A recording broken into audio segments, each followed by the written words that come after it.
नई नवेली दुल्हन, मांग में सिंदूर, हाथों में मेहंदी, लेकिन दिल में खौफनाक कत्ली कहानी।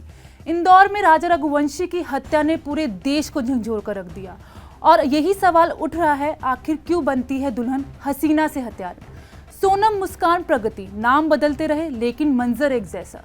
शादी के कुछ दिन बाद ही पति की बेरहमी से हत्या। क्या ये कोई मानसिक रोग है या फिर टूटे रिश्तों में उबाल मारती भावना की आग? क्या अब अपराध का चेहरा बदल रहा है? क्या प्यार से शुरू हुई कहानी का अंत अब खून से लिखा जा रहा है? नमस्कार, मैं दृष्टि गुप्ता। आज हम बात करेंगे सोनम जैसी कातिल लड़कियों के बारे में।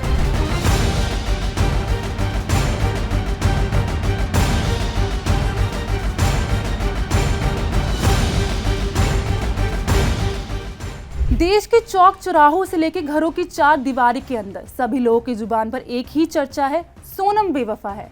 सब एक दूसरे से यही जिक्र कर रहे हैं कि 28 दिन पहले शादी करने वाली पत्नी ने कैसे अपने पति की हत्या करवा दी।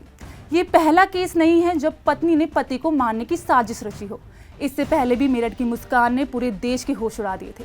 मुस्कान रस्तोगी ने अपने पति की बेरहमी से कत्ल कर ड्रम में सीमेंट में पैक कर दिया था। इससे कुछ महीने पहले ही प्रगति ने अपनी शादी के महज 14 दिनों के अंदर अपनी पति की हत्या करवा दी थी। ऐसी कई घटनाएं हैं जिनमें नई नवेली दुल्हन कातिल हसीना बन जाती हैं। पहले आप सिर्फ पुरुषों द्वारा पत्नी की हत्या के मामले ज्यादा सुनते होंगे, लेकिन इस मामले में लड़कियां भी कम नहीं हैं। इसके पीछे आखिर क्या कारण है? क्या ये कोई मानसिक बीमारी है? इसके लिए हमने लेडी हार्डिंग अस्पताल के मनोविज्ञान डिपार्टमेंट के एसोसिएट प्रोफेसर डॉक्टर प्रेरणा कुकरेती से विस्तार में जानने की कोशिश की।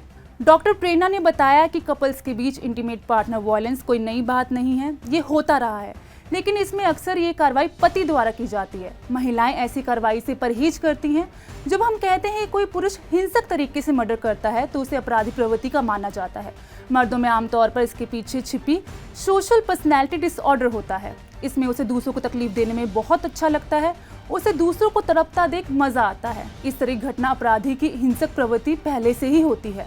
लेकिन अगर कोई महिला ऐसा काम करती है तो जरूरी नहीं उसमें कोई हिंसक प्रवृत्ति वाला दोष हो या वह अपराधी हो। इसमें हिंसक प्रवृत्ति के बजाय इमोशनल अटैचमेंट ज्यादा काम करती है। डॉक्टर प्रेरणा ने आगे बताया कि कोई नई नवेली दुल्हन अगर कातिल बन जाती है तो उस समय उसकी मन की स्थिति क्या थी, उसे ऐसा क्यों करना पड़ा, ये तो जांच पड़ताल के बाद ही पता चलेगा। लेकिन आमतौर पर ऐसे मामलों में इमोशनल कारण ज्यादा होता है, क्योंकि महिलाएं जब अपने पार्टनर का खून करती हैं तो उसमें वह अकेले अपराधी नहीं होती, बल्कि वह किसी न किसी का साथ जरूर लेती हैं। इस तरह के मामले महिलाएं बहुत ज्यादा ओवर इमोशनल हो जाती हैं। महिलाएं जिस पुरुष के साथ इमोशनली अटैच होती हैं उसके साथ वो काफी सीरियस होती हैं। इसमें किसी तरह के शख्स का आना उनकी मनोदशा को बर्दाश्त नहीं होता। उन्हें लगता है वह जिस रिश्ते में है और उसमें जितना उन्होंने अचीव किया है वह किसी दूसरे रिश्ते में नामुमकिन है। इसमें वास्तविकता से कट जाती हैं और किसी भी हद तक आगे बढ़ने की सोच लेती हैं। यही कारण है पहले से ही वह हत्या की प्लानिंग अपने पार्टनर के साथ कर लेती हैं। डॉक्टर ने आगे ये भी बताया कि पुरुषों में अगर ऐसा होता है तो इसे मानसिक बीमारी कह सकते हैं, लेकिन महिला में इस प्रवृत्ति को मानसिक बीमारी नहीं कहा जा सकता। ये सब इमोशंस का खेल है जिसमें महिला अपने रिश्ते को बचाने के लिए किसी भी हद तक गुजर जाती है। महिला इस स्थिति में सही गलत का फैसला नहीं कर पाती।